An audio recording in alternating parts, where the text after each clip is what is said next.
Coogs House. All right, it's a bonus episode, but you didn't think we're going to get out of here without talking more about this Oklahoma State football game, right? You are Locked On Cougs, your daily podcast on the Houston Cougars, part of the Locked On Podcast Network, your team every day.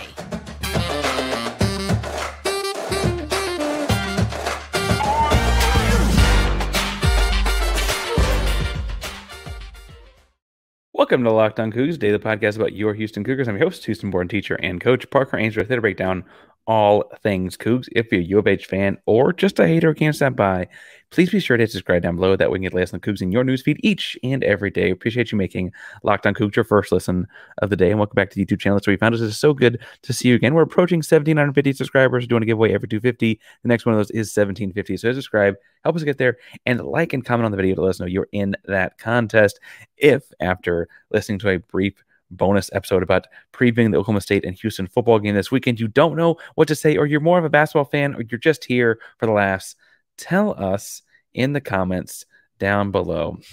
Okay, so here's the deal. I've become somewhat of an addict to these Diet Dr. Peppers. You'll see me drink them throughout the episode here. Tell me what your favorite pop is. What's your favorite brand of pop? Soda? What you call it? What you got it? What's your favorite brand? Tell me. All right. Today, we have a special guest named Casey. He's coming on to tell us all about Oklahoma State, get a little bit of back and forth there. I want to get the opponent's perspective, as always. So without further ado, let's jump on in. And we're joined by Casey Porter of Oklahoma State Daily. First of all, Casey, how you doing? How you feeling about the game this weekend? Well, after last weekend going to UCF and just really getting our butts handed to us, obviously you're reeling a little bit after all of that. But to be honest with you, hey, this was a situation to where Oklahoma State, they'd gone 5 weeks in a row and they played so good. You could kind of see a let up coming. Don't want to blame any of it on that, though. Give UCF credit. They just were the better team, no doubt about it. So, hey, I could be feeling a little bit better at this moment, but in some ways, losing that game took some pressure off of some things. So, I don't know. We'll see. It's going to be interesting going down to Houston, and Oklahoma State has a very, very big alumni base down there. I know tickets, aren't just outrageously expensive. No. In the Big 12, we're used to spending $100, $150, couple $100 to go to a game. So I think there's going to be a pretty good contingency of Oklahoma State fans there. I know Oklahoma State has a whole bunch of Texans on the roster. And as a matter of fact, if you look at Oklahoma State's record in the state of Texas, whether it be against UT Austin or Texas Tech or Baylor or TCU, it's actually a really good record in the state of Texas because those guys that grew up there, that on Oklahoma State's roster get excited to play in front of their friends and family. So super excited about this weekend, a little bit nervous about Donovan Smith and that really good offense and all the speed you guys have at receiver because, hey, that was the kryptonite last week for Oklahoma State. Well, so you mentioned, nervous and this and that of the season. I got to ask because I'm perplexed. They beat Kansas State. They beat Kansas when Kansas is pretty good. Mm-hmm. They beat West Virginia by 2 touchdowns.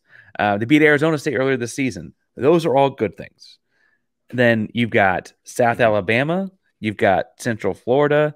Even to some degree, Iowa State. What do you make of the roller coaster ride that's been this season, Rogan? What is going on there? Well, the first 3 games of the season, they hadn't picked a quarterback. And not only had they not picked a quarterback, they were rotating 3 quarterbacks, which means you're not even getting 50% of the reps. You're getting 33% of the reps, right? And then you're trying to break in a transfer, that Big 12 fans are familiar with at quarterback, and Alan Bowman, who actually came to Stillwater and played in Stillwater while he was with Texas Tech, and then he transferred to Michigan. Now he's at Oklahoma State. So that was, and then Ollie Gordon wasn't even the number 1 running back until the week of Iowa State. And so you weren't settled on quarterback. You weren't settled at running back. And then Oklahoma State, they had a bye week, and what they did is they changed their blocking scheme up front. They went from a zone, mainly a zone team to a gap scheme that has fit Ollie Gordon. It's fit the offensive lineman. It's fit the offensive line coach for Oklahoma State, Charlie Dickey, who is at Kansas State. He was the offensive line coach for Bill Snyder, who built all those great rushing teams for the Wildcats at Kansas State there. He is now the offensive line coach at Oklahoma State. So, that scheme fits him. It fits the lineman that he's recruited. It fits the running back that Oklahoma State has. And to be honest with you, Alan Bowman, hey, they went with one quarterback. That has helped him settle in. And he's been up and down, no doubt about it. He has 8 touchdowns, 8 interceptions.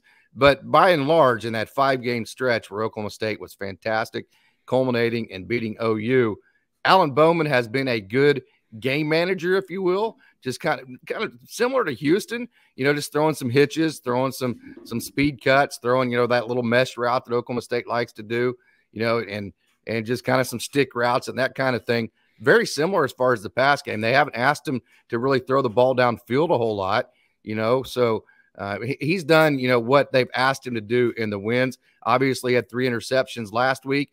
So, I think that the beginning of the year can be attributed to the fact that you couldn't, come to the conclusion who your quarterback or running back was. Then I think that the stretch of beating K-State and Kansas and West Virginia, I think you caught them by surprise with your new run scheme, and they just weren't prepared for it. It's all over film how they struggled with that. And then the OU game, you got an early lead. It's Bedlam. It was in Stillwater. I cannot tell you how awesome that atmosphere was, and you just kind of held on at the end, right? So that's kind of how that roller coaster has gone. Well, and obviously, like, if anything, Oklahoma, you could almost pull the Bedlam game out and stick it on the side because that's just going to have its own stakes and emotions and all those kinds of things. You mentioned, like, figuring all this stuff out early, but their most recent game implies that there was something else going on. So I guess that, it's been a few days at this point. Yes. Obviously, there's still a lot left to play for Oklahoma State in terms of postseason stuff. What do you take away from Central Florida? Is it just when you just flush it and move on, or what's going on? Well, kind of what I was mentioning and kind of what I was hinting to was I really feel like Oklahoma State caught K-State, Kansas unprepared for their gap scheme. And then to a point, West Virginia. I think, so Oklahoma State was in the process of identifying itself offensively in that stretch. And because of that, I think that gave them an advantage. Okay, so teams now know what Oklahoma State is. We run the gap scheme. We run the GT counter. We run the GH counter. We want, we run the counter, and then occasionally we'll run like a split zone or a zone play, that kind of thing. So teams prepared for that. UCF, who had, I believe, the second worst rush defense in the Big 12, they knew the type of run scheme we were going to have. They knew how to fit it. They did a very good job against it. So Oklahoma State is not going to catch anybody by surprise with their run scheme. And so I think that's kind of where it slowed down last week at UCF. And then another thing about it is Oklahoma State is down 4 receivers. 3 of them were major contributors. 2 of them are probably going to be their best receivers in Des Dribbling and then Blaine Green and even Jaden Bray, so 3 of them were your top receivers. The guys that are out there right now, Leon Johnson Jr. was a transfer from George Fox, which is a Division III university in Oregon. Rashad Owens, who is 3rd on the depth chart to start the year. That's according to Mike Gundy. And then the only guy who actually was a starter is your little slot guy, Brennan Presley, but he can't beat man coverage on the edge. So what Oklahoma State has to do, because they have no depth at receiver and their depth at running back is okay, but they haven't been using it a whole lot. Their quarterback doesn't run the ball a lot. So what they have to do is they have to get a lead. That allows them to huddle up. That allows them to slow the tempo down, and they are able to just kind of force feed the type of tempo they want by having a lead. That's been the formula for them winning games. Last week they got behind. It seemed like 14-0 before they even got off the bus. It seemed like they're having to throw it every down. It was pouring rain, and it just all went downhill from there. You mentioned the coaching. You mentioned the gap scheme and between the guards kind of stuff, running with downhill with pullers. It sounds like they found that around Iowa State week. All right, now we do need to pause for one moment to tell you a little bit of our buddies over at Prize Picks. We're talking about winning football games this weekend on the football field, but you can win a lot more at Prize Picks, the #1 largest daily fantasy sports app out there. Go to prizepicks.com or download the app today. You can do all kinds of different statistics, this over that, this under that, all kinds of different picks. Put your knowledge to the test. They're doing this cool thing right now as we're at this equinox with football and basketball and all these things happening together, where you can do something like, say, Travis Kelce receptions and LeBron James threes, and do the over-under at 10.5 with the 2 put together. And then when Travis Kelce has 7 receptions and LeBron James has 4 threes, boom, you got the over. You can do all kinds of fun stuff in different combination parlays. They also have the only daily fantasy sports app with a injury reboot policy. So if your guy gets hurt in the first half and does not come back in the second half, he gets rebooted. You don't lose any cash. PrizePicks is the only daily fantasy sports platform with that kind of an insurance policy. Make sure you go check them out. You go to PrizePicks.com/LockedOnCollege. Use code LockedOnCollege and get a first deposit match up to $100. That means you put $100 in, they give you $100 as well. So go to PrizePicks.com. Use code LockedOnCollege. LockedOnCollege today. Get to winning right now. You mentioned the coaching. You mentioned the gap scheme and between the guards kind of stuff, running with downhill with pullers. It sounds like they found that around Iowa State week. Yeah. Talk to me. When did you realize Ollie Gordon was this good? Because he had a brief moment there where there was like a legitimate, like, is this guy a Heisman winner? Like there was that like, is he going to get invited to New York? That was a brief moment in the sun. When did you know he was the real deal? You can go back to any of our podcasts, and I think Oklahoma State fans were just absolutely scratching their heads like, what the hell are we doing here? I mean, Ollie Gordon is your running back. There's absolutely no doubt about this. But the problem is you're running a zone scheme, and in zone scheme, hey, there's three options to it. You can either bounce it outside, you can hit your hole, or you can cut it back. And because of that, if you watch Ollie Gordon, this is a running back that wants to score a touchdown every time he touches the ball. So in that zone scheme, he would kind of dance, and he would want to hit the hole that would allow him to make the big play. And the next thing you know, he'd lose 4 yards, or he wouldn't hit the hole. With this gap scheme, the great thing about it for him, there's two options. You either hit the hole or you cut back. And if there's any indecision to it, just hit the hole and get 3 yards. And so that right there has eliminated kind of the thought process to it. It's eliminated all the dancing he used to do in the backfield. So what it's done is it's capitalized on all the good things that he does, the running back, and eliminated all the things that he didn't do good. Well, and obviously, like you mentioned, that is predicated on, when you're down multiple scores and got to score quickly, and that kind of stuff can be a problem. But that does fall on the shoulders of one Alan Bowman. You also rotated through quarterback to start the season. Yep. What ultimately won Alan Bowman the job? I think experience. Mike Gundy, if you listen to him talk, he always says, hey, it takes a quarterback 14 games to actually become a college quarterback. He was thrust in at Oklahoma State, I believe the year was 1986, as a true freshman at Oklahoma State. And so he knows what it's like as a true freshman to play quarterback in a big-time, environment. And in 1986, he took over. Matter of fact, Mike Gundy's first game at Oklahoma State at quarterback as a true freshman was against Houston. So that's kind of a cool link there. It was in Stillwater. I can remember it like it was yesterday. And he replaced a guy named Ronnie Williams, who ended up being an NFL receiver. So he knows what it's like to play as a true freshman. Then we also had another true freshman when he was the head coach that came in from Illinois named Wes Lunt, and he dislocated his kneecap. And Mike Gundy would say today, hey, this true freshman, I put him out there. He wasn't physically ready to handle the type of abuse he was going to take as a quarterback, and he kind of felt responsible for getting that young man hurt to an extent, because he felt like he put a kid out there that wasn't ready to go. So when you look at Garrett Rangel, that would be a second year at Oklahoma State. And then his own son, Gunnar Gundy, this would have been his first year starting. I think the fact that Alan Bowman was a sixth-year starter, I think the experience he had, and when you watch this guy pass, he makes all the throws, man. This guy has an NFL-type arm. The throw that NFL scouts like to watch is they like to watch that far hash throw to the far sideline. He makes that throw look easy. So he doesn't throw the ball down the field a whole lot, but that's more because we're down 4 receivers, more so than it is his arm. He does have a great arm. So I think those are all the reasons why Coach Gundy settled on Alan Bowman, and I think he made the right choice. What other name, we mentioned quarterback and running back, and I guess you could probably mention those two guys on most teams. Yeah. What other names do you anticipate hearing over the loudspeaker a lot on Saturday? Yeah, well, Brendan Presley is your little slot guy. You're going to see him go in motion a million different times. He's going to catch, all of your little mesh route type routes. He's going to catch all your bubble screens, all your quicks.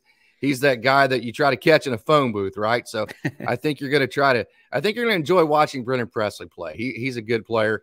And then, your bad matchup guy from a receiver perspective for OSU is a guy named Rashad Owens, number 10. He kind of has that hybrid body. Hey, is he a tight end? Is he a receiver? He can kind of post up in the middle of the field like a tight end to either get you ahead of the chains or to move the chains. he can also go outside and go against a corner. And, he has enough speed to do that. And then you have Leon Johnson, who, quite frankly, Oklahoma State fans aren't real familiar with him because he was going to redshirt. He's the Division III transfer from George Fox. He was going to redshirt, but whenever Oklahoma State had so many injuries about 3 games ago, he was forced to start playing. And so he's actually at senior. So we're going to just get this half of the season with him. So, those are your 3 receivers that you're going to hear about. The backup, the backup running backs are good, but they haven't played a whole lot because Ollie Gordon's been so hot. And then the H-backs, watch the H-backs for Oklahoma State. Josiah Johnson is the receiving H-back, but watch him block. The H-backs for Oklahoma State are outstanding blockers. Defensively, Arizona State held them to 15 points. Kansas State held to 21 points. I think that's impressive. I haven't seen them up close in person. Cincinnati held them to 13. And then, frankly, Dylan Gabriel in Oklahoma to 24 is nothing to sneeze at. Yeah. What's going well on that side of the ball for Oklahoma when they're playing well? Well, the linebackers, Nick Martin and then Xavier Benson. I think Xavier Benson's going to be in the NFL for a long time. And then Colin Oliver. The in vogue defense a while back was the 4-2-5 scheme. Whenever all these spread offenses, the air raids, and you had that half guy, that guy that was a half a safety, half a linebacker, and he was playing run and he was playing pass and all that. Well, the odd stack, the 3-3-5, it's pretty much the same thing, but that half player is, instead of being a half safety, half linebacker, he's a half linebacker, half defensive lineman. Right. And that guy for Oklahoma State is going to be number 30, Colin Oliver. So, hey, in one play, he might be in pass coverage, covering a back or a tight end or something like that. And then, the next play, he might be at defensive end in a 4-man front, and he might be rushing the quarterback. So he's kind of that multiple guy that really makes this thing go. And then on the back end, Oklahoma State has a surefire NFL safety in Kendall Daniels, number 5. You'll be very impressed with him, especially when he gets off the bus and when he's warming up. You will know who he is because he's a very impressive-looking young man. But this front, hey, this is a front that Coach Nardo, he came from a Division II school. Mike Gundy likes to go get guys from smaller schools that are very creative. He is very creative with his blitz packages. They fit the run very well. Where Oklahoma State has problems, they are very, very, very young in the secondary. Their secondary is just filled full of young guys. And that's what, really hurt Oklahoma State last week, was that Javon Baker and Kobe Hudson, we just simply couldn't cover them. Those were 2 NFL receivers for UCF, and our young guys just simply couldn't cover them, especially once it started raining. So if Houston's going to win this game, they are going to do it beating our secondary with their receivers. Well, and obviously y'all covered all day at O State Daily. I keep wanting to say Oklahoma State Daily. At O State Daily. Yeah. Tell people more about that show. Where can they find you and the work and so on? Yeah, we're just kind of a starter up. I started it actually right before the Iowa State game.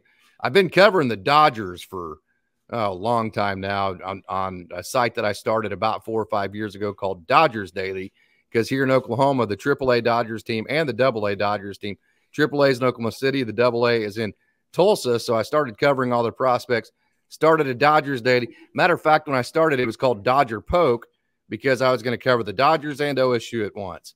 So then I realized, hey, this can't work because San Francisco, the Giants, are the Dodgers' #1 rival. I can't be wearing orange on this Dodgers show, right? That's just not going to work. So I had to cut the OSU deal out. So long story short, got back to starting a separate site, changed the name from Dodger Poke to Dodgers Daily, and then started the OSU site this year, called it O State Daily.